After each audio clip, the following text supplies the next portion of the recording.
Hi student बेटा, good morning. आज हम बात कर रहे हैं क्लास 6 का हिस्ट्री लेसन 8 और ये उसका सेकेंड वीडियो है जिसका नाम है टॉपिक अशोका और यूनिक रूलर। हम लोगों ने मेनली अशोका के बारे में अध्ययन कर रहे हैं। तो आइए देखते हैं हम लोग अशोका, जो सम्राट अशोक हैं, उन्हें क्यों यूनिक रूलर कहा गया, क्या उनमें स्पेशल थी। आइए देखते हैं। The most famous Mauryan rulers was Ashoka. आपको पता है कि who is the founder of Mauryan rulers? Chandragupta Maurya, जो कि आपको चाणक्य या विष्णुगुप्त के हेल्प से, मदद से उन्होंने मौर्य वंश की इस्टेब्लिशमेंट की थी। और उसमें सबसे फेमस जो रूलर हुए वो थे Ashok. He was the first ruler who tried to take his message to the people through inscriptions. ये वैसे पहले शासक बने जो लोगों को इंस्क्रिप्शन के माध्यम से, यानी खुदाई के माध्यम से पत्थरों पर, शिलालेखों पर जो है खुदाई करके मैसेज को देने का काम किए। Most of Ashoka inscriptions were Prakrit and were written in the Brahmi script. और जो अशोक ने इंस्क्रिप्शंस दिया, जो निर्देश दिए, जो इंस्ट्रक्शंस देते थे, उनमें सबसे अधिक जो है प्राकृत और ब्राह्मी स्क्रिप्ट में था। प्राकृतिक भाषा और ब्राह्मी स्क्रिप्ट में हुआ करता था। नेक्स्ट है अशोका वार इन कलिंगा। ये बहुत फेमस स्टोरी है, आपने पढ़ा होगा पिछले क्लासों में, स्टोरियों में, कि कलिंग वार, कलिंग पे, जो कि आज हम उसको उड़ीसा को बोलते हैं, इसका ओल्ड नेम उड़ीसा है, जहाँ पर अशोक ने आक्रमण किया था, अटैक किए थे। देखते हैं, Kalinga is the ancient name of coastal Orissa. ठीक है, Ashoka fought a war to conquer Kalinga. Ashoka ने कलिंग को जीतने के लिए युद्ध करी थी। He was so horrified when he saw the violence and bloodshed that he decided not to fight any more war। यानी कि इस कलिंग वार में कहा था कि लाखों लोगों की, दोनों पक्ष, अशोक के पक्ष और कलिंग के पक्ष के जो सैनिक थे, उनमें लाखों लोगों की संख्या में लोगों की जान गई थी। और वहाँ पर इतने मात्रा में ब्लड गिरे थे कि शायद वो ज़मीन जो है रीड हो गई थी। इसको देख कर के अशोक का जो हार्ट था वो चेंज हो चुका था। उन्होंने कसम खाई कि मैं आज से कभी भी युद्ध नहीं करूंगा। He is only king in history of the world who gave up the conquest after winning a war. ये इतिहास में, पूरे वर्ल्ड के इतिहास में एक पहले राजा हुए आज तक जिन्होंने राज्य को जीतने के लिए युद्ध का मार्ग बंद किया था। यानी उन्होंने कसम खाई कि अब मैंने राज्य को जीतने के लिए कभी किसी भी राजा पर वार नहीं करूंगा, युद्ध नहीं करूंगा। ओके, नेक्स्ट पॉइंट है व्हाट वाज अशोका धर्म। अशोक का धर्म क्या था, या अशोक किस धर्म को मानते थे।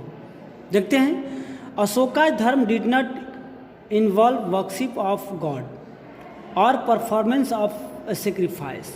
अभी आपने पिछले टॉपिक्स में देखा था, वीडियो नंबर 1 में, कि जो भी किंग हुआ करते थे वे हर सेक्रीफाइस करते थे या गॉड की पूजा करते थे। लेकिन अशोक ऐसा कुछ नहीं करते थे, न गॉड की पूजा ही करते थे, न कोई परफॉर्मेंस ऑफ सेक्रीफाइस करते थे। He felt that just as a father try to teach his children. वे महसूस करते थे कि जिस तरह से फादर अपने बच्चों को सिखाते हैं, बताते हैं, उसी प्रकार से किंग को भी अपने पीपुल से, अपने जो लोग हैं उनके साथ बिहेव करना चाहिए। He was also inspired, he had duty to instruct his subject. He was also inspired by teaching of the Buddha. और वो बौद्ध धर्म से काफ़ी प्रेरित थे, बौद्ध धर्म की बातों को काफ़ी सुनते थे और काफ़ी उनमें इंटरेस्ट लेते थे। There were a number of problems that troubled him People in the empire followed different religion and his sometimes led to conflict. Ill-treated conflict. Animals were sacrificed. Slave and servant were all ill-treated. यानी कि अशोक ने बहुत सारी कठिनाइयों को सामना किया। उन्होंने देखा कि अलग अलग रीजन में अलग अलग समस्याएं हैं। लोग इसमें एनिमल्स को सेक्रीफाइड बलि दे रहे हैं, स्लेव या नौकर्स को बहुत बुरी तरह से व्यवहार कर रहे हैं, जो ये सही नहीं है। और beside there were quarrels in families and amongst neighbours. और देखा कि मेन राज परिवारों में भी आपस में जितने फैमिली मेंबर्स हैं सबके अंदर कुछ न कुछ चलती है। दैट मीन्स जो ये it is not good. Ashoka felt it was duty to solve these problems. Ashoka ने महसूस किया कि ये राजा की ड्यूटी बनती है कि ऐसी समस्याओं को सॉल्व करें। So he appointed official known as the dharma mahamatya who went from place to place teaching peoples about the धर्म।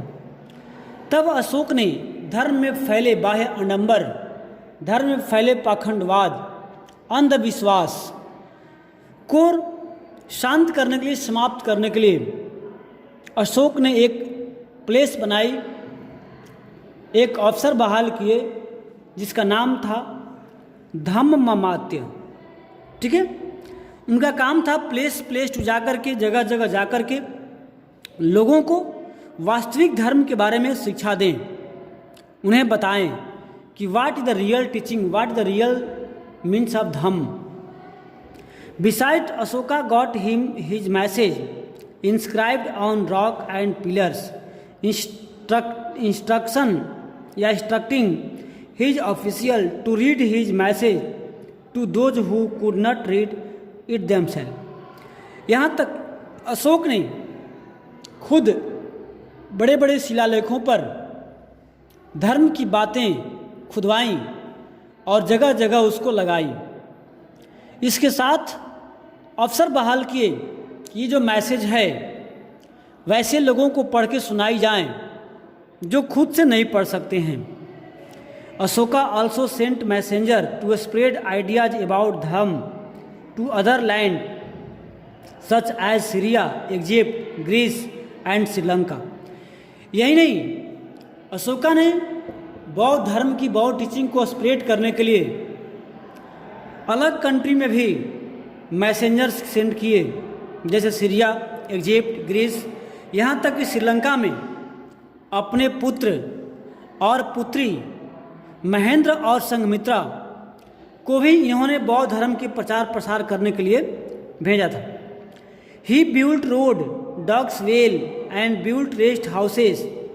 यही नहीं, उन्होंने लोक कल्याण के लिए, जनता की भलाई के लिए सड़कें बनवाई, सड़क के दोनों किनारे फ्रूट ट्रीज यानी कि फलदार वृक्ष लगवाए, विश्राम गृह, कुएं खुदवाए ताकि जो ट्रेवलर्स हैं, जो यात्री हैं, वो जगह जगह बैठ के आराम कर सकें, विश्राम कर सकें।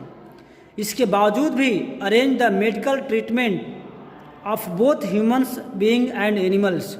इसके अलावा उन्होंने मेडिकल फैसिलिटी भी डेवलप कराई, आदमी के साथ साथ जानवरों की भी इलाज के लिए उन्होंने व्यवस्था की जो है अशोका ने। ऐसे बहुत सारे उन्होंने वर्क किया। आप लोग लाइन बाय लाइन बुक को पढ़ेंगे तो आप देखेंगे, समझेंगे कि अशोका को क्यों ग्रेट एम्परर कहा जाता है। उन्होंने कलिंग में हुए नरसंहार में उनका जो हार्ट है वो चेंज हो गया और युद्ध न करने की शपथ खाई पूरी जिंदगी भर। उन्होंने कहा कि अब मैं राज्य को, किसी भी चीज़ को मैं युद्ध के सहारे नहीं जीतना चाहता हूँ। ठीक है, तो आप इसको देखना, ये लास्ट लेसन का ये पार्ट था। मैं इसे क्वेश्चन आंसर तुरंत सेंड कर रहा हूँ व्हाट्सएप वीडियो में, व्हाट्सएप ग्रुप में, तो आप उसको नोट कर लीजिएगा और याद कर लीजिएगा। ओके, हम फिर मिलते हैं नेक्स्ट क्लास, नेक्स्ट वीडियो के साथ। तब तक के लिए गुड बाय।